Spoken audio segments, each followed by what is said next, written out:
अस्सलाम वालेकुम नाज़रीन, प्रोग्राम एग्री बिज़नेस के साथ मैं हूं आपका मेज़बान डॉक्टर अमजद बुखारी। नाज़रीन, इस वक्त कपास की काश्त शुरू हो चुकी है। आप ज़मीन की तैयारी में मशगूल होंगे, ज़मीन को फारिग कर रहे होंगे गंदम से और कोशिश कर रहे होंगे जल्द से जल्द जो है कपास काश्त की जाए। ज़मीन की तैयारी कैसे करनी है, किस तरह बेहतर तैयारी करके आप बेहतर काश्त कर सकते हैं जिससे बेहतर पैदावार हासिल हो, बीज कैसे तैयार करना है, खादों का इस्तेमाल कैसे करना है, पानी किस तरह लगाना है, ज़मीन को फारिग करके उसमें जो जड़ी बूटियाँ हैं उनको तल्फ़ कैसे करना है, या जो बाकियात हैं उनका क्या करना है, इन सारे मौज़ूआत पे बात करेंगे। इंतहाई अहम मरहला है और इस वक्त ऐसे इम्कानात भी हैं कि काश्तकार दोबारा वापस आ रहे हैं कपास की काश्त की तरफ। अगर ऐसा है तो ये ज़्यादा अहम है कि हम बेहतर पैदावार हासिल करें और ज़्यादा से ज़्यादा कपास उगाएं। मैं सबसे पहले आपको अपने मेहमानों का तारफ़ करवा दूँ। मेरे साथ पहले मेहमान मौजूद हैं डॉक्टर फ़याज़ अहमद साहब। डॉक्टर साहब शोबा प्लांट फिजियोलॉजी के सरबराह हैं कॉटन रिसर्च इंस्टीट्यूट में। उनके साथ दूसरे मेहमान हैं डॉक्टर नवीद अफजल साहब। आप शोबा एग्रोनॉमी के सरबराह हैं कॉटन रिसर्च इंस्टीट्यूट में। और तीसरे मेहमान हैं ताहिर हुसैन खान मलेज़ई साहब। आप साबिक़ पार्लिमानी सेक्रेटरी हैं और काश्तकार हैं, तरक्की पसंद काश्तकार हैं, काश्तकारी करते हैं और तवील अरसे से कपास भी काश्त कर रहे हैं। डॉक्टर साहब, मैं आपसे पहले जानना चाहूँगा कि इस वक्त इतलात क्या हैं कि लोग कपास की तरफ दोबारा राग़िब हो रहे हैं या अभी रिलक्टेंट हैं और सोच समझ रहे हैं कि अभी इधर आना चाहिए, नहीं आना चाहिए? जी, बिस्मिल्लाहिर्रहमानिर्रहीम। शुक्रिया बुखारी साहब। इसमें कोई शक नहीं है कि इस वक्त जो सूरत हाल बन रही है, लोग कपास की तरफ वापस आ रहे हैं। पिछले साल कपास का रेट बेहतर होने की वजह से ठीक है। फार्मर्स को बहुत फ़ायदा हुआ है और कपास की पैदावार जो है वो भी अच्छी रही है। तो इस लिहाज से फार्मर अब वापस आ रहे हैं, क्योंकि सबसे बड़ा जो पहले फैक्टर था वो था इकनॉमिक फैक्टर। कपास के काश्तकारों को पैदावारी लागत बढ़ने की वजह से कुछ ज़्यादा फ़ायदा नहीं हो रहा था। पैदावार भी कम हो रही थी और पैदावार भी कम आमदनी हो भी रही कम थी थी, और कीमत भी कम थी। पैदावारी लागत बहुत ज़्यादा थी। ठीक है। कीमत इंटरनेशनल मार्केट में कम थी। ठीक है। तो फार्मर्स को फ़ायदे की बजाय नुकसान हो रहा था, ठीक है। इसलिए फार्मर्स दूसरी फसलों की तरफ शिफ्ट हुए हैं। लेकिन इस वक्त कपास सबसे ज़्यादा नफ़ावर हो चुकी है। ठीक है। और फार्मर कपास की तरफ वापस आ रहा है और हमें बड़ी उम्मीद है कि इस दफ़ा कपास का एरिया भी बहुत अच्छा होगा, इसमें काफ़ी इजाफा होगा और इसके साथ साथ मुल्की पैदावार जो है वो कपास के लिहाज बेहतर से हो बहुत सकेगी। बेहतर होगी। डॉक्टर नबी साहब, ये तो आपसे जानेंगे कि हम इस मरहले पर क्या करें, ज़मीन की तैयारी क्या करें, क्या क्या एहतियातें वो करें, लेकिन आपकी इतलात क्या हैं कि फार्मर जो है वो इस तरफ राग़िब हो रहे हैं या वो अभी कोई रिलक्टेंट है, वो जानना चाह रहा है? मैं ये इसमें आपसे पूछ इसलिए रहा हूँ कि हमें ये तवक्को की जा सकती है कि जी हम पैदावार में उसी तरह पिछली जो हमारी 1.5 करोड़ बेल के करीब हम पहुँच गए थे और फिर हम वापस आना शुरू हुए, तो कोई बहुत बेहतरी तवक्को की जा सकती है या बस ऐसे मामूली सा इजाफा होगा? नहीं जी, बिस्मिल्लाहिर्रहमानिर्रहीम जी। लास्ट ईयर जो है कि लोगों को जो तजर्बा हुआ है ना जी, उसका माशाल्लाह रेट काफ़ी अच्छा रहा। पहले सपोर्ट प्राइस कोई नहीं थी, जैसे डॉक्टर साहब ने बताया आपको। तो पहले ये होता था कि ज़मींदार के पास ना जी कि कॉस्ट ऑफ प्रोडक्शन पर एकड़, ठीक है, उसकी कम होती थी। लास्ट ईयर ये हुआ कि उसको अच्छा, एक तो पैदावार बेहतर हो गई, एक रेट अच्छा मिल गया। जिस बंदे ने ठेके पे भी ज़मीन ली हुई थी ना, उसको भी अच्छा फ़ायदा हो गया। उसको भी 35,000 पर एकड़ फ़ायदा पहली दफ़ा।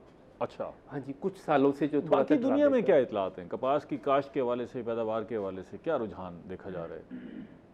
हाँ जी, नहीं जी, अब इंशाल्लाह, पहले तो ज़ाहिर है कि थोड़ा सा कम हो रहा था, लेकिन अब इंशाल्लाह बढ़ेगा, आहिस्ता आहिस्ता बढ़ेगा। इस साल ही आपको काफ़ी डिफरेंस पता चल जाएगा। अच्छा, ताहिर साहब से पूछते हैं, काश्तकार हैं ताहिर साहब, आप खुद काश्तकार हैं, इर्द गिर्द भी बहुत सारे काश्तकार रहते होंगे, लोग मशवरा करने भी आते होंगे, तो आपका क्या ख्याल है, लोग वापस राग़िब हो रहे हैं कपास की तरफ? और आपका खुद क्या ख्याल है कि मुझे उसी तवानाई के साथ वापस आना चाहिए या अभी आप सोच समझ के आएंगे? साहब, सबसे पहले तो मैं शुक्रिया अदा करूँगा कि जो करंटली इस वक्त एक टॉपिक है और बड़े पर वक्त और टाइमली आपने उसके ऊपर प्रोग्राम किया है। जहाँ तक एरिया बढ़ने का ताल्लुक है कॉटन की, तो इत्तेफाक से मेरा जो इलाका है साइमल्टेनियसली वो 2 हिस्सों में तकसीम है। अच्छा। एक स्वीट जोन है, एक ब्रैकिश जोन है। ठीक है। जो मेरी इतलात हैं और जो मेरे लोगों से बात हुई है कि पहले तो पिछले सालों 3-4 सालों में ये था कि दोनों इलाकों में ब्रैकिश जोन में भी और स्वीट जोन में भी मेज ने उसे टेक ओवर किया था कॉटन को। लेकिन अब जो लोगों का ख्याल है ना, जहाँ पे स्पेशली ब्रैकिश जोन है वहाँ तो 99% लोग कन्वर्ट हो जाएंगे दोबारा कॉटन पे। अच्छा, ठीक है। लेकिन जो एरिया स्वीट जोन है, करोड़ पक्का है, मेलसी है और हासिलपुर पूरे वाला, जो ये मीठे पानी के इलाके हैं, वहाँ पे लोग अभी भी वो ये अभी मतलब रिलक्टेंट ही हैं कि जनाब, चूँकि मेज़ भी इस वक्त जो है ना वो सैलिज के हवाले से, ऑयल के हवाले से काफ़ी वो प्रॉफिटेबल, पैदावार भी अच्छी है हाँ और जी, प्रॉफिट भी अच्छा है। तो उसमें उम्मीद तो है कि बेहतर होगा, लेकिन हम ये नहीं कह सकते कि यकदम ही बहुत ज़्यादा रकबा बढ़ जाएगा, लेकिन बढ़ेगा सही यकीनन। ठीक है डॉक्टर साहब, मैं आपसे ये जानना चाहूँगा कि ये 3-4 सालों से ना लोग आहिस्ता आहिस्ता कन्वर्ट हो गए दीगर फसलों की तरफ। अब अगर वापस आना चाह रहे हैं तो कपास उगाने के लिए ज़मीन का इंतखाब करें तो वो कैसा, उसमें क्या पैमाना होना चाहिए कि ये बेहतर ज़मीन है, इसको हम मुंतखब करें? अगर हम जी ज़मीन के हवाले से देखें कि कपास के लिए ज़मीन कैसी चाहिए, वो तो ये है कि ज़मीन में ना जी जो हमारी है ज़रखेज़ हो, मेरा हो और तैयारी करें तो दानेदार हो जाए, बुरबरी टाइप हो जाए। और उसमें ये है कि आपका ना पानी जज़ब करने की 36 यानी कि 36 घंटों में पानी जज़ब कर ले, 36 घंटे तक वो वतर रहे और वत्तर देर तक कायम रहे। और इसमें अगर ऑर्गेनिक मैटर के हवाले से देखें तो इसमें 1 से 2% ऑर्गेनिक मैटर होना चाहिए, लेकिन हमारी ज़मीनों में बहुत कम है, 1 से भी कम है। और दूसरा है कि इसमें नमकियात जो हैं वो 0.6% से कम होने चाहिए। अच्छा, ये तो इतनी साइंटिफिक चीज़ें हैं, ये काश्तकार को कैसे पता लगेगा कि जी ये सारा कुछ जो है मेरी ज़मीन में है तो मैं इसका इंतखाब कर रहा हूँ कि वो कपास इसमें उगाए? नहीं, वो ये है कि जी इसका तज्जिया करवाएं, साइल एनालिसिस। ठीक है, हाँ जी, वो हमारे डॉक्टर फ्याज साहब बैठे हैं, इनको साइल इनसे भी पूछते हैं। हाँ जी, इनसे भी पूछते हैं, इनका तज्जिया कराएं, उसके हिसाब से फिर उसको करें। दूसरा ये है कि फर्टिलाइज़र तो उसके हिसाब से डालें जो तजिया कराएंगे, लेकिन ये है कि जो ऑर्गेनिक मैटर बढ़ाना है उसके लिए हमें इनमें लगाना चाहिए, जंतर लगाना चाहिए, सेंजी बरसीम वगैरह लगा लें। और उसका तरीकाकार ये होता है कि अगर हमने गंदम नहीं लगाई तो हमने ऑर्गेनिक मैटर बढ़ाने के लिए ये चीज़ें लगा दी। हाँ जी, बरसीम लगा दिया। अगर गंदम लगी हुई है और वो गंदम काट रहा है इस वक्त, जी जी, तो फिर वो फसल जो है उसको तैयार करना चाहता है कपास की बिजाई के लिए। मैं डॉक्टर साहब से ज़रा इसके बारे में पूछ लेते हैं। डॉक्टर साहब, गंदम लगी हुई है, गंदम काट रहा है, कोशिश है उसकी जल्दी जल्दी काट ले, और अगर वो हार्वेस्टर वहाँ इस्तेमाल करता है या हार्वेस्टर नहीं तो हाथ से कटाई, तो फिर इस सूरत में वो ज़मीन की तैयारी कैसे करे?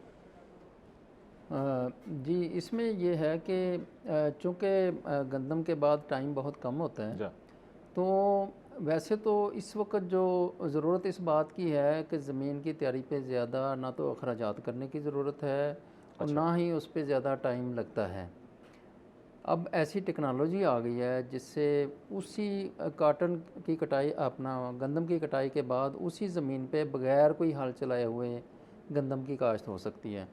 या ऐसी ड्रिल आ चुकी है जो उसी फील्ड में बजाई कर देती है। लेकिन अगर इसके बावजूद अगर ज़मीन को तैयार करना मकसूद है तो उसके लिए फ़ौरी तौर पे उस पर अपना रोटावेटर चला के रिजर चलाए। नहीं, बेहतर क्या है अगर मैं काश्तकार हूँ, मैंने गंदम काश्त की हुई है। अच्छा, ये बताएं पहले तो ये हम देख लें, काटन अगर हमने काश्त करनी है तो उसके लिए रिजेस या फरो, इनमें से बेहतर क्या है जिस तरफ हम जाएं?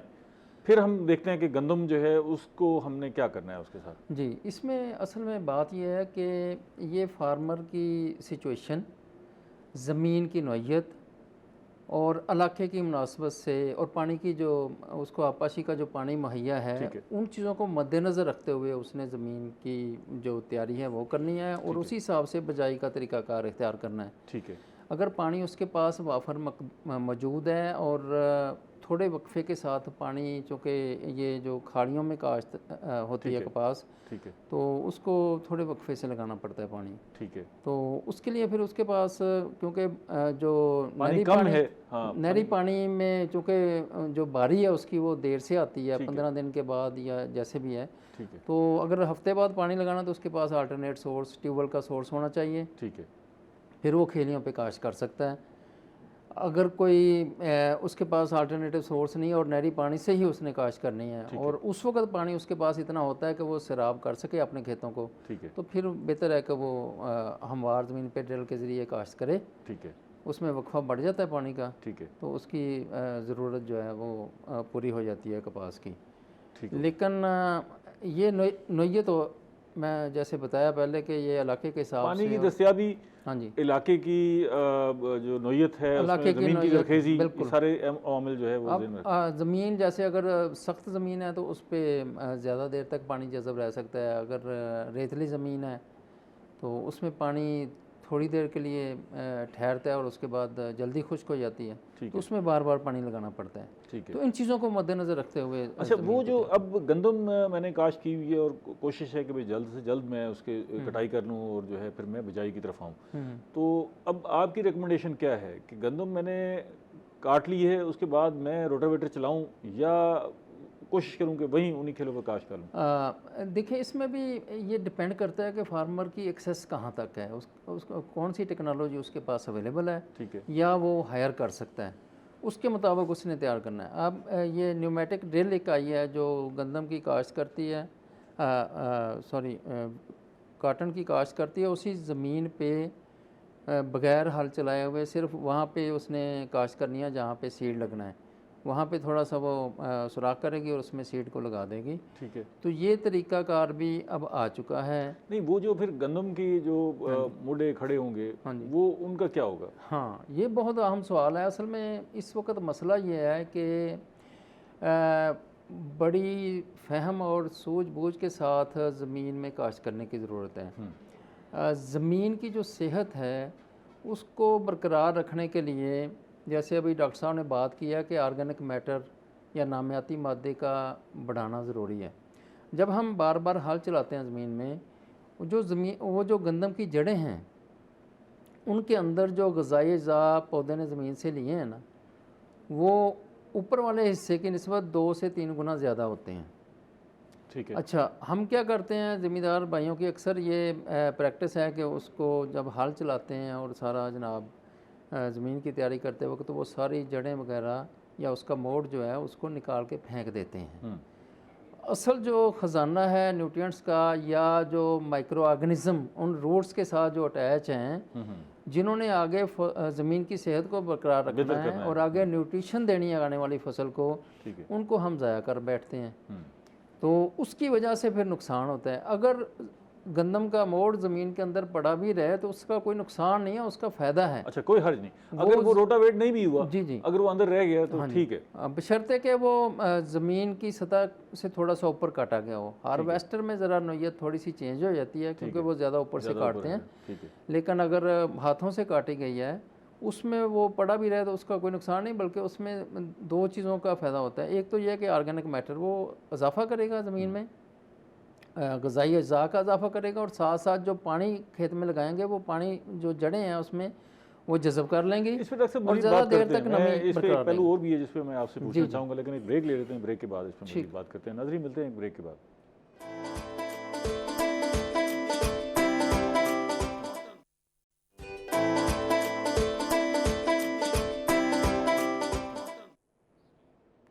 वेलकम बैक नाज़रीन। हम कपास काश्त करने के लिए ज़मीन की तैयारी पे बात कर रहे हैं और डॉक्टर फ़याज़ साहब हमें बता रहे हैं कि कैसी ज़मीन हमने मुंतखब करनी है और उसको फिर इस काश्त के लिए किस तरह बेहतरीन बनाना है। डॉक्टर साहब, एक पहलू इसमें यह है कि अगर हमने हार्वेस्टर से गंदम काटी है तो फिर वो न्यूमेटिक ड्रिल जो है उससे हम काश्त करें या ना करें, क्योंकि उसमें तो काफ़ी सारी मकदार में गंदम के जो है वो मुडे मौजूद होंगे, तो वो अगर वो खड़े रहेंगे तो फिर वो उससे काम ख़राब होगा। हाँ जी, उसमें कुछ प्रॉब्लम्स आ सकती हैं। और दूसरी बात यह है कि अभी वो ड्रिल जो है ना वो ज़्यादा आम नहीं है।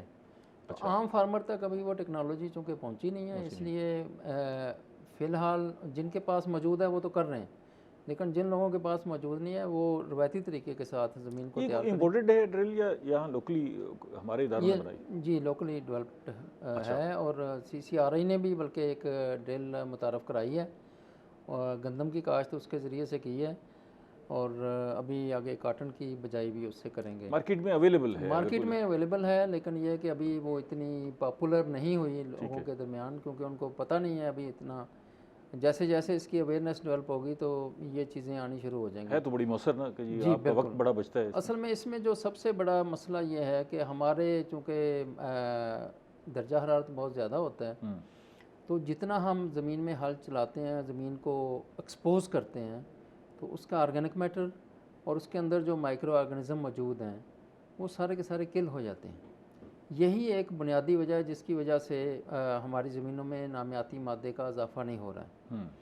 नामियाती मादे को इजाफ़ा करने के लिए जैसे डॉक्टर साहब ने भी अभी बात की है कि उसमें ग्रीन मैन्योरिंग की जाए, उसमें फार्म यार्ड मैन्योर अप्लाई की इस पर जाए। मजीद बात करते हैं। मैं तो डॉक्टर मैं नबी थोड़ा साहब- सा जी, बस एक जी, जी। पॉइंट बात करना चाह रहा था कि अगर हम सिंपली ज़मीन के ऊपर मल्चिंग कर दें ठीक है, ताकि ज़मीन की सरफेस जो है वो एक्सपोज ना हो सनलाइट को। ये ज़रा आसान अल्फाज में हमें काश्तकारों को बताएं कि ये ज़मीन मल्चिंग को किस तरह कवर करें? कर दें। कवर मल्चिंग कैसे से करें? मुराद है किसी भी कराब के रेजिड्यू से, जैसे राइस के इलाके में राइस बहुत ज़्यादा लगता है, तो जो चावल की पराली है ठीक है, उसके साथ ज़मीन को कवर कर दें। फ़र्ज़ करें ढाँप दें उसको, हाँ, वो ढाँप पराली दें। ऊपर फेंक दें। जी जी, वो ऊपर फेंक दें, बजाई करने के बाद उसके ऊपर वो लगा दें, ठीक है, पौधों को बचा लें। तो जो खेलियाँ हैं उनमें भी डाल दें और जो बेड हैं उनके ऊपर भी डाल दें। उसके दो फ़ायदे होंगे। एक तो ये है कि ज़मीन का दर्जा हरारत जो है नॉर्मल रहेगा, उससे ऑर्गेनिक मैटर और माइक्रो ऑर्गेनिज़म प्रिजर्व रहेंगे। और दूसरा सबसे बड़ा फ़ायदा ये है कि पानी लगाने का जो वक्फा है वो बढ़ जाएगा, ठीक है, क्योंकि कवर करने से उसकी नमी ज़्यादा देर तक बरकरार रहेगी और ख़र्चा इससे काफ़ी कम हो जाता अच्छा, है। ये बड़ी डिफरेंट सी बात है डॉक्टर साहब। ये जो बता रहे हैं कि जी आप पराली डाल दें या जो कुछ अवेलेबल हो आप डाल दें, ये तो मेरा ख्याल है अभी तजर्बाती बुनियादों पर सारा काम हो रहा होगा। काश्तकार तो इसको इस्तेमाल नहीं कर रहा होगा इस सारे तरीक़ाकार। तजर्बाती बुनियाद पे हो रहा है, बल्कि ये हमने 2-3 स्ट्रा शुरू किए थे जी। अच्छा, एक मकई का जी और एक गंदम का ठीक है, और एक राइस का। अच्छा, तो फिर हमने देखा कि सबसे सक्सेस यानी कि हमें कामयाबी किसमें, सक्सेस किसमें है, इसमें थी। और किसमें फिर थी? हाँ जी, इसमें पराली में, पराली में, राइस अच्छा, के स्ट्रा ठीक है, में ऊपर बिछा दिया। ठीक है, और इसने जैसे डॉक्टर साहब ने बताया, इसने एक तो टेम्परेचर कम हुआ, हाँ हाँ, दूसरा जैसे ऑर्गेनिक मैटर है इससे वो बढ़ेगा, तीसरा ये है कि हमारी लेबर, मैनुअल लेबर बहुत लगती है कपास पे। हाँ जी, ठीक है, तो हमें लेबर में कमी आई। और तीसरा ये और चौथा ये होगा कि पानी कम लगे और उसने मॉइस्चर देर तक कायम रखा। अच्छा। हाँ जी, तो ये इसमें फिर जो अखराजात में भी काफ़ी सारी कमी हुई होगी ना हाँ जी? कमी आई है, इससे। कमी अच्छा, आई है। तो ये कितने अरसे से आप इसको तजर्बा कर रहे हैं, ये सारे मामले? ये लास्ट ईयर से जी। लास्ट ईयर से? हाँ, उससे पहले किया था हमने ये तीनों स्ट्रा का, ठीक फिर लास्ट ईयर से ये यानी कि बड़े पैमाने पे थोड़ा सा शुरू किया है। तो ताहिर इस साहब साल ये बड़ी डेमो डिफरेंट सी बात है। आपने कभी एक्सपीरियंस किया है इस सारी चीज़? फारिस साहब मैंने तो नहीं किया एक्सपीरियंस। हमारे तो वहाँ पे 2 तरीके राइज हैं, एक रिजिड सोइंग है कॉटन के लिए और एक फ्लैट सोइंग है जिसे हम ड्रिल के ज़रिए कहते हैं। सारी बातें अपनी जगह पे, एक ही टेक्निक है ज़मीन की तैयारी की कि आप टाइमली काश्त कर लें। वो तो बहुत ज़रूरी है। सबसे अहम बात टाइम फैक्टर है इस वक्त, ठीक है ना। उसमें यह है कि पहले 93-94 में मैंने शुरू की तो पहले हमने ज़मीन को जनाब खुश्क ज़मीन को रोटेवेट करना और उसमें हल मारने, फिर उसकी रवनी करनी, फिर हमने ज़मीन को बनाना, फिर डीप प्लोइंग करनी, फिर पक्की रवनी करनी, फिर जाके ड्रिल करना। वो अखराजात ही काफ़ी थे उस वक्त। ड्रिल ये डीजल वगैरह भी चीप था।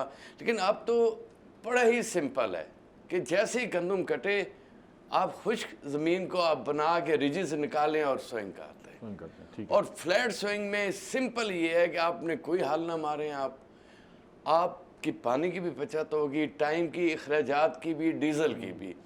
आप खुश्क जगह पे पानी उसे अच्छी तरह भरा दें, ठीक है, और जब वो 5वें 6ठे दिन बात रहे उसमें 2 हल मार के और आप ड्रिल स्विंग कर दें। ये टाइम फैक्टर इस वक्त टाइम फैक्टर बड़ा इंपॉर्टेंट है, सबसे अहम। अच्छा, अब देखिए ना, जिसने गंदम काश्त की हुई है वो गंदम काटेगा तो फिर ही जाके ये इस दफ़ा तो खैर मौसम सख्त हो गया, तेज़ हो गया, और उसकी वजह से गंदम भी जो है वो तेज़ी से पकने लग गई, और टाइम फैक्टर जो है वो होपफुली काफ़ी सारा जो है वो हम कंट्रोल कर देंगे। लेकिन ये जो पराली डालने की बात हो रही है, अगर वो इतना फ़ायदेमंद है तो ये लोगों को, काश्तकारों को इस तरफ आना चाहिए। अगर सिर्फ पराली डालने से, ये इतना मुश्किल काम भी नहीं है, अगर पराली डालने से पानी की भी बचत हो सकती है और पौधे की ग्रोथ भी अच्छी हो सकती है और आप जो है बाकी सारे बुखारी साहब, अखराजात भी मैं कम पहले कर भी गुजारिश कर चुका हूँ कि जितने भी मीठे इलाके, मीठे पानी के इलाके हैं, वहाँ पे राइस की सोइंग होती है। जो कड़वे हमारे इलाके पराली हैं, मिलना ही मुश्किल हो जाएगा आगे। पराली इतनी तादाद में मिलेगी नहीं आपको। अच्छा। ठीक है ना, मिल नहीं सकती, और उसे मैनुअली लेबर के साथ वहाँ पे डलवाना वो ज़रा मुश्किल काम है। ठीक है। अच्छा ये बताएं, आप जब खुद काश्त करते हैं कपास, तो आप ज़मीन का इंतखाब कैसे करते हैं कि यार ये ज़मीन सूटेबल है, मैं इस पे कपास लाजमी लगाऊंगा और इस पे कोई और फसल लगा लूँ, ठीक है ठीक नहीं? बुखारी साहब, ज़मीन का इंतखाब तो कतन हम नहीं करते, क्योंकि हमने तो 100% काश्त करनी है ना। ठीक है। उसमें वैरायटीज़ का हम सिलेक्शन करते हैं ठीक है। कि किस ज़मीन में कौन सी वैरायटी लगाई जाए, बेहतर हो सकती कौन सी वैरायटी है जो ज़्यादा पानी लेती है, इनपुट्स लेती है, कौन सी वैरायटी है जो थोड़ी सी ना बर्दाश्त कर लेती है टेम्परेचर को भी। वो टेम्परेचर, ये हम वैरायटी वाइज ज़मीन की सिलेक्शन करते हैं, वरना ज़मीन की सिलेक्शन के हवाले से तो हमारे चॉइस पास ही नहीं है, कोई चॉइस ही नहीं है, मैं डॉक्टर ऑप्शन साहब ही से नहीं पूछता है। हूँ ना, ये आपके पास चॉइस नहीं है, आपने ज़्यादा से ज़्यादा यूटिलाइज करनी है, लेकिन ये डॉक्टर साहब की बात जो है वो साइंटिफिक होगी। डॉक्टर साहब, कोई ऐसी ज़मीन जो आप कहेंगे जी इसको छोड़ दें, जी यहाँ पर कपास लगाने की ज़रूरत नहीं है, रिज़ल्ट अच्छा नहीं आएगा, और यहाँ पर कपास लगाने की बहुत ज़्यादा ज़रूरत है कि यहाँ रिज़ल्ट अच्छा आएगा? देखें जी, बात ये है कि कपास जो है ना, डॉक्टर साहब ने जो बात की है ना, वो अपनी जगह बजा है कि मेरा ज़मीन लें, क्योंकि जब ये बात की जाती है तो उसका मतलब है कि ये सबसे बेस्ट ज़मीन है कपास के हवाले से। ठीक है। लेकिन जहाँ तक कपास की फसल की बात है, ये तकरीबन हर किस्म की ज़मीन में हो जाती है। ठीक है। अब आगे बात होती है मैनेजमेंट की। ठीक है। शुरू में जैसे बात हुई है ज़मीन के तज्ज़िये के हवाले से, सबसे पहले तो बात यह है कि फार्मर को ये देखना चाहिए कि मेरी ज़मीन की सेहत क्या है, इसकी नौइयत क्या है, और उसके मुताबिक उसने आगे खाद और पानी का इस्तेमाल करना है। अगर कोई थोड़ा बहुत मसला है, नमकियात का मसला है, या ऑर्गेनिक मैटर की कमी है, या किसी ख़ास न्यूट्रिएंट की कमी है, फॉर एग्ज़ाम्पल नाइट्रोजन की तो अमूमन कमी है क्योंकि ऑर्गेनिक मैटर कम है। ठीक है। इसके अलावा अगर फास्फोरस की कमी है या पोटाश की कमी है, तो तज्जिया करवाने के बाद उसको ये पता चल जाएगा कि मैंने कौन सी खाद कितनी डालनी है। ठीक है। अदरवाइज़ ये होता है कि बगैर तज्जिए के ज़मींदार दूसरे ज़मींदार को देख के अंदाजे से अक्सरियत जो है वो देखते हैं उसने 2 बोरियां डालनी तो मैं भी 2 बोरियां डाल दूँ, एक पोटाश की डाल दूँ। उसमें या तो ये होगा कि वो उसकी ज़रूरत से कम डाल रहा होगा या उसकी ज़रूरत से ज़्यादा डाल रहा होगा। तो दोनों सूरतों में कम डालने से पैदावार का नुकसान होगा और ज़्यादा डालने से उसकी जेब का नुकसान होगा। ठीक है। क्योंकि ज़रूरत के मुताबिक और जितनी जहाँ जिस वक्त ज़रूरत है उतनी अगर खाद डाली जाएगी तो उससे फिर पैदावार बेहतर ठीक है। होगी। बस ज़मीन जो भी है उसको हम कपास की काश्त के लिए इस्तेमाल कर सकते हैं। जी डॉक्टर साहब ये बताएं कि जो पिछली फसल है जी वो कितनी असरअंदाज होती है कपास की फसल काश्त करने पर? गंदम जो है वो हेल्पफुल होगी या नहीं होगी, या दीगर फसलों में से कोई इसकी ज़रखेज़ी बढ़ाने में, या कपास के लिए जो है वो कोई उसमें बूस्टर सबब बन सकती हो? जैसे है ना जी, अब हमारे ज़्यादातर तो ये क्रॉपिंग पैटर्न यही है ना जी, गंदम लगा लेते हैं। ठीक है। गंदम ना लगाएं तो ऑर्गेनिक मैटर के लिए हम जंतर बरसीम वगैरह लगा लेते हैं। लेकिन गंदम का ये है कि जैसे कि इसका ज़रखेज़ी बढ़ाने के लिए तो एज सच नहीं होगी।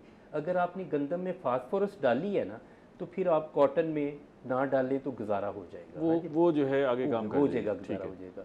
और दूसरा ये है कि गंदम के स्ट्रा जो है ना, उनको आप रोटावेट कर देंगे बीच में, डिस्क हैरो से कर देंगे, वो टुकड़े टुकड़े होके ज़मीन में मिल जाएगा।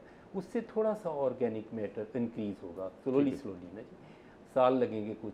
तो ये है कि ऑर्गेनिक मैटर बढ़ेगा। कुछ जो है वो राया भी लगा लेते हैं ना ताकि अर्ली सोइंग हो सके। हाँ जी, अर्ली सोइंग के लिए जैसे अभी ताहिर साहब ने बताया कि जी सबसे पहली तरजीह अब काश्तकार की होगी है कि जल्दी से जल्दी जो है वो कपास काश्त के लिए कर ली जाए। तो उसके लिए जो अगर वो फसलों का इंतखाब करते हैं तो उसमें भी कोई रिकमेंडेशन है कि ये? हाँ जी, अगर गंदम नहीं लगाई तो फिर राया कनोला लगा सकते हैं। ठीक है। हमने ऐसे किया था जी कि हमारी 15 अक्टूबर को हमने पिकिंग ले ली थी, यानी कि समझे कि मैक्सिमम, और एक आध थोड़ी सी लास्ट पिकिंग रह गई थी, तो हमने 15 अक्टूबर को राया छट्टा कर दिया। अच्छा, छट्टा कर दिया ना, उसकी कोई यानी कि हमें कोई लेबर करनी पड़ी उसकी कल्टीवेशन पे, या कह रहे हैं कि सिंपल छट्टा दे लगा ठीक कर है। दिया उसका। ज़मीन कब फारिग हो गई आपके पास? तो ज़मीन हमारी फारग है, कब? यानी कि अब ना, यानी कि मिड मार्च तक फारग हो गई। अच्छा, तो बड़ा मुनासिब वक्त मिल गया ना जी मुनासिब आपको। वक्त। और फिर इस दफ़ा राया का रेट भी काफ़ी बचे, यानी कि वही 4-5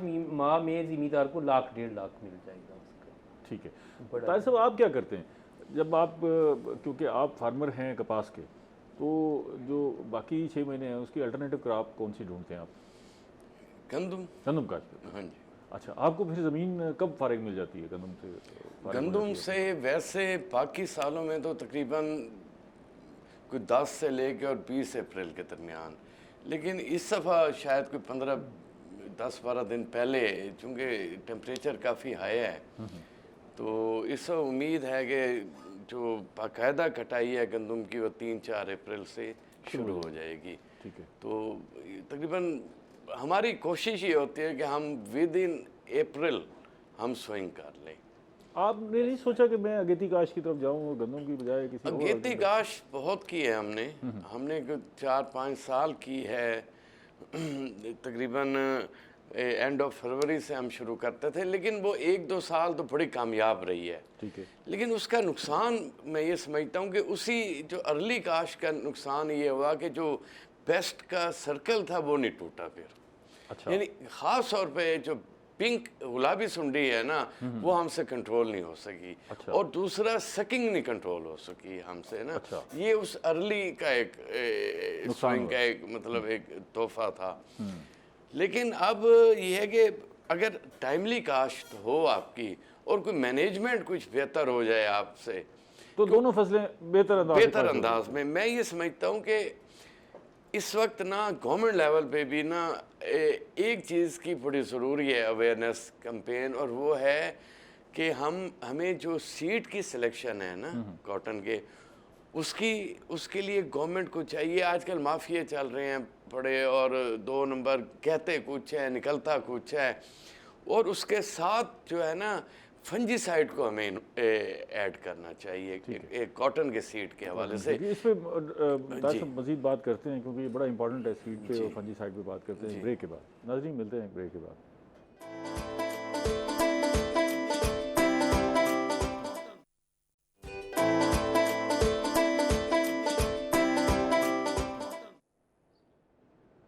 वेलकम बैक नाज़रीन। हम कपास काश्त करने के लिए ज़मीन की तैयारी पे बात कर रहे हैं।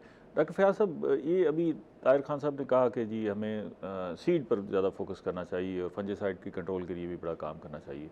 मैं आपसे ये जानना चाहूँगा कि सीड का इंतखाब ज़मीन के साथ अटैच करके कैसे फ़ैसला करें कि ये मेरी इस ज़मीन के लिए ये बीज ज़रूरी है और उसकी पैदावार भी ये है, और साथ साथ क्या उसकी जर्मिनेशन चेक करना ज़रूरी है या जिससे बीज लिया जा रहा है उस पर इन्हिसार कर लिया जाए?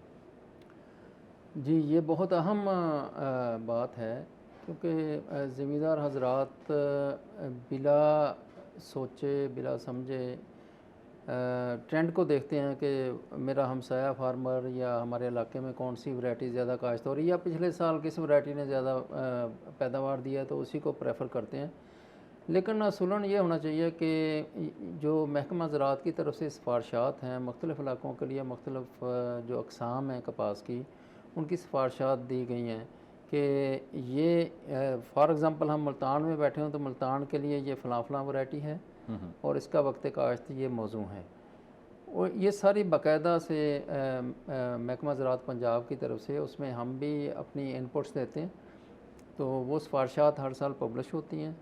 तो ज़मींदार भाइयों से मैं ये दरख्वास्त करना चाहूँगा कि उसको मद्देनज़र रखते हुए कपास की वैरायटी का इंतखाब करें, ताकि उससे आपको ये बेहतर पता चलेगा कि हमारे इलाके के लिए कौन सी वैरायटी मौजू है और इसकी पैदावार हमें कितनी मिल सकती है। इसके साथ साथ जो हमारा अदारा है पाकिस्तान सेंट्रल कॉटन कमेटी, ये हर साल कोई 100 के करीब वैरायटीज़ को पूरे मुल्क में टेस्ट करवाते हैं। ठीक है। तो उससे भी ये अंदाज़ा हो जाता है कि किस इलाके में कौन सी वैरायटी ज़्यादा परफॉर्म कर रही। ठीक है। तो वो अगरचे वैरायटी अप्रूवल के लिए उसकी रिक्वायरमेंट होती है, लेकिन जब वो वैराइटीज़ अप्रूव हो जाती हैं तो उसका बाकायदा वो ट्रायल्स के पिछले results ट्रायल्स जो है वो उसको कारगर मद्देनजर होते हैं, रखते ठीक हुए है। फिर उसकी सिफारिश लेकिन ये जो आप ट्रायल जी करवाते हैं तो इन ट्रायल की बुनियाद पर भी आप कोई रिकमेंडेशन जारी कर देते हैं काश्तकार के लिए? एक तो महकमा ज़राअत के लिए हो गई ना, हाँ जी हाँ काश्तकार के लिए भी कोई रिकमेंडेशन जारी कर देते हैं? जी बिल्कुल होती हैं। जैसे हमारा अदारा है सेंट्रल कॉटन रिसर्च इंस्टीट्यूट, तो हम उन्हीं नतायज को मद्देनज़र रखते हुए वैराइटीज़ के बारे में बताते हैं कि ये फ़लाँ फ़लाँ इलाके के लिए हमारी ये वैरायटी जो है वो ज़्यादा मौजू हैं, तो उनको काश्तकार तक वो पैगाम पहुंच जाता है। जी बिल्कुल। अच्छा डॉक्टर साहब, ये अब बीज देख के अंदाज़ा हो सकता है कि ये फलां वैरायटी का बीज है, या काश्तकार बिल्कुल ब्लाइंड होता है? अगर वो बिल्कुल ब्लाइंड है तो वो उसको पहचाने कैसे? हाँ जी, नहीं जी, काश्तकार तो बिल्कुल ब्लाइंड होता है, उसको नहीं पता चलता। आपको पता लगता है? आप साइंटिस्ट हैं। हमको भी यही जो मेन ब्रीडर है वो वैसे तो ये है कि जब प्लांट देख के तो वो पहचान लेता है ना, बीज देख के नहीं बीज पहचानते? देख के एज सच नहीं। ठीक है। लेकिन ये है कि जब ज़िमींदार ने बीज खरीदना है तो उसको इन बातों का ख्याल रखे, काबिल एतमाद अदारे से ले, उसका ये है कि उसको सही रेट पे बीज मिलेगा, और बीज को देखे कि उसकी जर्मिनेशन ज़रूर पता करनी चाहिए कि जर्मिनेशन इसकी क्या खुद है। टेस्ट करनी चाहिए या खुद भी टेस्ट ऐसा करें, खुद भी टेस्ट करें, हमारा अदारा भी टेस्ट करके देता है, फ्री टेस्ट करके देता है। अच्छा, हाँ जी, कुछ आपके पास बीज ले आए, आप टेस्ट बीज करके ले देते आए जी, वो टेस्ट करके आपको दे देते हैं, बल्कि बाय डाक भेज दें वो अच्छा। बीज टेस्ट करके भेज देते हैं उनको, रिपोर्ट आप भेज देंगे कि ये रिपोर्ट भेज germination, देंगे ठीक है। मोबाइल पे।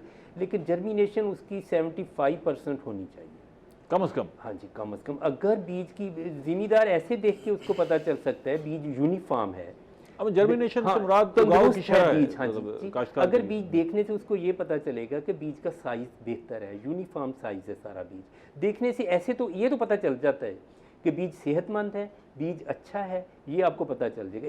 एक साइड पे अच्छा बीज पड़ा है, दूसरा उसका फ़र्क पता चलेगा, ये बेहतर बीज है। ये हमें भी सबको पता है बीज का कौन सा ठीक है, बीज उसकी सेहत का पता लग गया, वैरायटी सेहत का का पता पता नहीं चल गया। नहीं जी, वैरायटी तो ज़ाहिर है कि अगर आप काबिल एतमाद अदारे से लेंगे वो आपको गलत वैरायटी नहीं दे सकते, उन्होंने जो कहेंगे वही वैरायटी देंगे, और जर्मिनेशन भी जो बताएंगे वही होगी, और रेट भी कम होगा।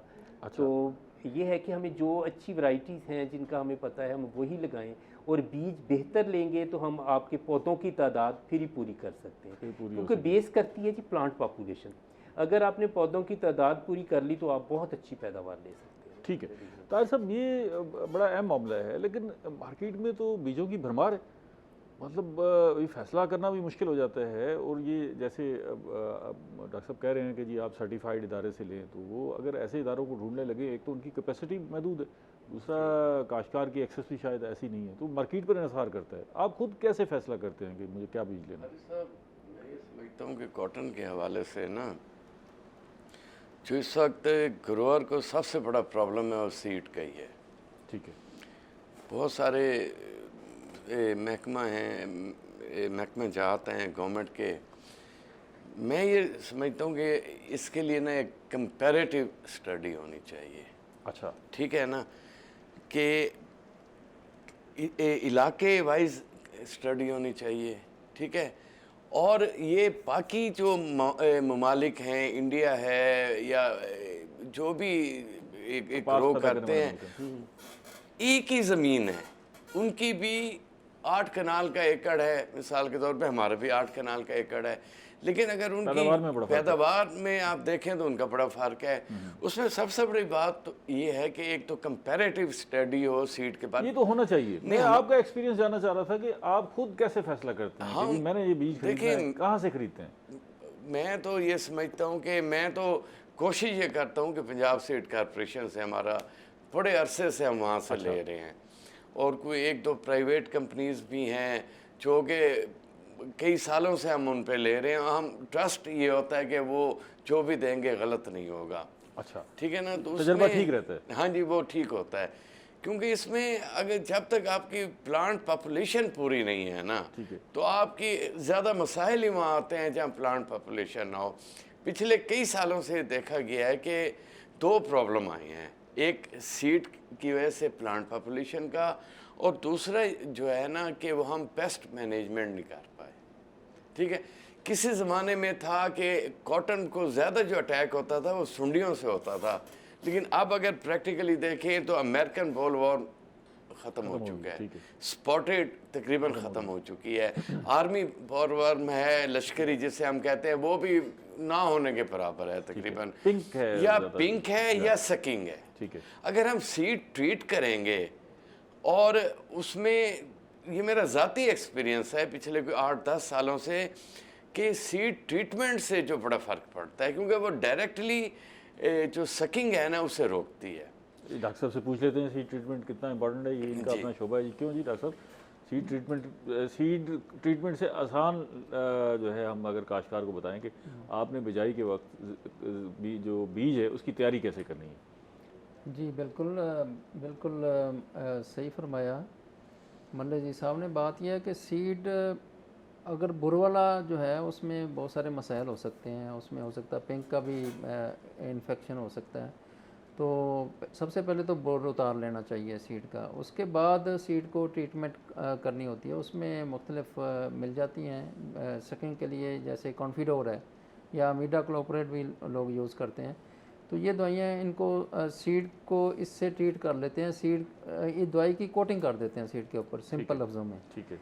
और उसके बाद जब बीज को लगा दिया जाता है तो जो अर्ली अटैक आता है पेस्ट का, सकिंग पेस्ट का, ख़ासकर जिसड का या थ्रिप्स का, तो उससे वो नाजुक पौधा होता है। अगर शुरू में पेस्ट का अटैक आ जाए तो बड़ी जल्दी मुतासर हो जाता है और उसकी ग्रोथ फिर उस तरह नहीं होती जैसे हेल्दी की होती है।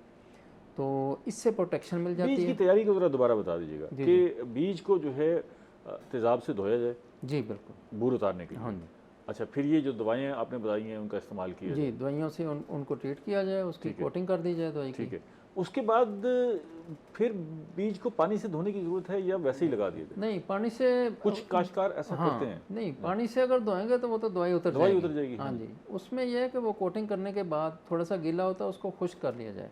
अच्छा, उसको खुश्क कर खुश्क लिया कर लिया जाए। खुश्क करने के बाद उसको फिर ज़मीन में लगाना है। ठीक है। उसके ऊपर और कोई चीज़ नहीं, पानी नहीं लगाना या कोई और चीज़ नहीं लगानी। ठीक है। तो वो उसका असर तकरीबन कोई 30-35 दिन तक रहता है उस दवाई का। ठीक है। तो जो शुरू की जो सेंसिटिव स्टेज होती है पौधे की, वो उससे स्किप कर जाता है, ठीक है। कीड़ों से बच जाता है। तो अर्ली ग्रोथ जब हो जाती है, फिर वो खुद पौधा कुछ हाँ जी, ताकतवर हो शुरू जाता है। में जो पौधा सेहतमंद होता है वो आखिर तक आखिर फिर तक सही ताकतवर। रहता है। डॉक्टर साहब ये बताएं कि मुझे बीज मिला कि जी इसकी जर्मिनेशन अच्छी है, इसकी पैदावारी शरह अच्छी होगी, मैंने लगा दिया। वो जब पैदा हुआ तो पता लगा कि जी वो शरह नहीं आई। तो अब मेरे पास क्या हल है कि मैं मज़ीद बीज डालूं, काश करूं, बस उस पर इन्हिसार करके बैठूं? क्या इसकी कोई रिकमेंडेशन है आपकी तरफ से? नहीं, ये तो है कि अगर आपने बीज लिया है उसकी जर्मिनेशन कम है, यानी कि हमें कोशिश करनी चाहिए कि 75 हो। अगर कम है 50% भी है ना, ठीक है। क्योंकि आपने डिबलिंग करनी है तो आपने 2-3 बीज तो लगेंगे ना जी, ठीक है। तो आपकी पॉपुलेशन पूरी हो जाएगी। ठीक है। 50% भी आपका बहुत अच्छा रिजल्ट देगी आपको। ये है कि बहुत पुअर ना हो। अगर ये है कि बहुत कम है तो फिर आपने ये करना है कि गैप फिलिंग कर दें, 7 दिन के अंदर अंदर कर दें फिर गैप फिलिंग। ठीक है। हाँ जी, उसी गैप फिलिंग बीज कर से दें। हाँ जी गैप फिलिंग वो कर रास्ता दें। मौजूद है कि अगर एक जर्मिनेशन रास्ता कम हुई हाँ जी, हाँ, 7 दिन गैप के फिलिंग अंदर कर दें। अंदर गैप फिलिंग कर ठीक दें। है। उसके बाद भी अगर पौधे कुछ रह जाए तो आपने जितना स्पेस है ना, एक साइड पे 2 पौधे छोड़ दें, ऐसे कर लें। ठीक हो गया। डॉक्टर साहब एक बात मैं आपसे पूछना चाहूँगा, हमारे प्रोग्राम का वक्त भी महदूद है, कि अब हम कपास की काश्त की तरफ जा रहे हैं। अच्छा, इसमें सोइंग का जो मरला है, बिजाई का मरला, वो बड़ा इम्पॉर्टेंट है। इसमें बहुत ज़्यादा ताख़ीर हो जाए तो फिर कपास लगाने का कोई फ़ायदा नहीं है। आपके ख्याल में कब तक आप कपास की बिजाई कर लें तो ठीक है, उसके बाद अगर आप करेंगे तो अपना भी नुकसान करेंगे और जो है वसाइल भी जो है उसमें झोंकेंगे, फिर आप रहने दें, कपास काश्त ना करें? कब तक ये डेड एंड कब है?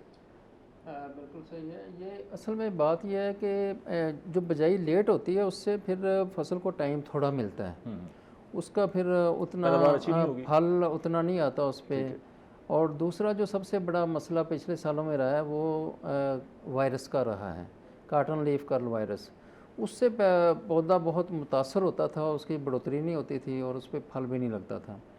तो इस चीज़ को मद्देनज़र रखते हुए जो बेस्ट टाइम है वो तो है कि 15 अप्रैल को काश्त कर ली जाए। लेकिन चूँकि अभी गंदम की भी कटाई होना बाकी है, कुछ इलाकों में हो सकता है कि 15 अप्रैल से डेडलाइन बाद मुझे में। दे देंगे जी। तो ये डेडलाइन जो सबसे बेस्ट टाइम है ना जी, वो ये एक विंडो है 15 अप्रैल से 15 मई तक। ठीक है। ये बेस्ट टाइम है। इसके बाद जो है 15 मई के बाद अगर काश्त होती है तो उससे पैदावार मुतासर हो मुतासर सकती होगी है। और नुकसान होने का एहतमाल है। ताज साहब, आप अपने तजर्बे की रोशनी में, वक्त बड़ा महदूद है, 1 मिनट में आप ज़रा बता दें कि जी अपने तजर्बे की रोशनी में काश्तकार को इस वक्त करना क्या है, ज़रूरी क्या क्या है? फारिस साहब, इस वक्त तो सबसे पहले यही है कि अपनी गंदम को संभाल के और जितना जल्दी मुमकिन हो जो आप, जितना जल्दी मुमकिन हो आप सोइंग कर लें। ठीक है, बाद में वीडिसाइड संभालते भी रहें, होती रहेगी, मैनुअल उसके फ्लोइंग भी होती रहेगी, खादें भी चलती रहेंगी।